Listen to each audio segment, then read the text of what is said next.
కబద్దార్ జాగ్రత్తగా ఉండండి. కుప్పంలో చెప్తున్నా, చోటా మోటా రౌడీలకు హెచ్చరిస్తున్నా, ఎన్నికలు సుజావుగా జరగనియండి. ఎన్నికలు సుజావుగా జరగనీయకుండా అడ్డుపడితే మా తమ్ముళ్ళు ఎవ్వడికి భయపడడు.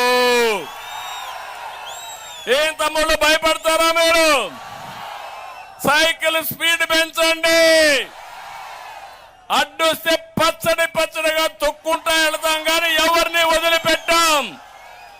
ప్రజాస్వామ్యాన్ని కాపాడుకుంటారా లేదా? మీరు కాపాడుకుంటామంటే గట్టిగా చెప్పండి.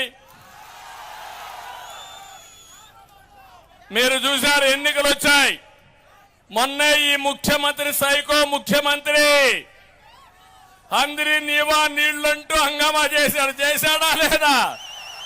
వచ్చాయా నీళ్లు? అయ్యా ముఖ్యమంత్రి, మా కుప్పం అంతా కొట్టుకోబోతా ఉంది. ఎక్కడ చూసినా నీళ్లే ఉన్నాయి, మునకైపోయింది. హెలికాప్టర్ పంపించి మమ్మల్ని రక్షించడానికి. అవునా కాదా? డ్రామాలు ఆడతావా? సినిమా సెట్టింగ్లు పెడతావా?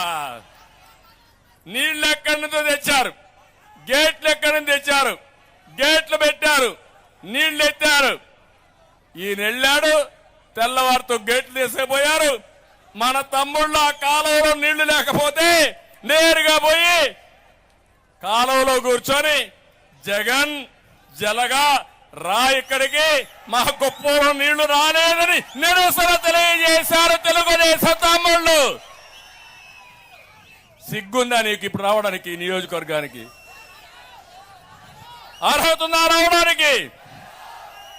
పులివెందులకు నీళ్లు ఇచ్చాను, అవునా కాదా? ఇదే మీటింగ్ లో 100 సార్లు చెప్పాను. 90% అందరి నీవా నేనే పూర్తి చేశాను. ఇక్కడే నీళ్లు తీసుకొచ్చి ఎన్నికల ముందు వీకోట్లో నీళ్లు రిలీజ్ చేశాను. అక్కడి నుంచి కుప్పానికి నీళ్లు తేవాలని దద్దమ్మ చవట్లు. మీరు నన్ను గురించి విమర్శిస్తారా? ఇప్పుడు చెప్తున్నా, నెక్స్ట్ సీజన్ లో కుప్పానికి నీళ్లు తెచ్చే బాధ్యత, అందరి నీవా నీళ్లు వచ్చే బాధ్యత, అన్ని చెరువులు నింపే బాధ్యత, పాలారు పూర్తిగా భారించే బాధ్యత, ప్రతి ఒక్క ఎకరాకు నీళ్లు ఇచ్చే బాధ్యత తెలుగుదేశం పార్టీ తీసుకుంటాం, మిత్రపక్షాలు తీసుకుంటాం.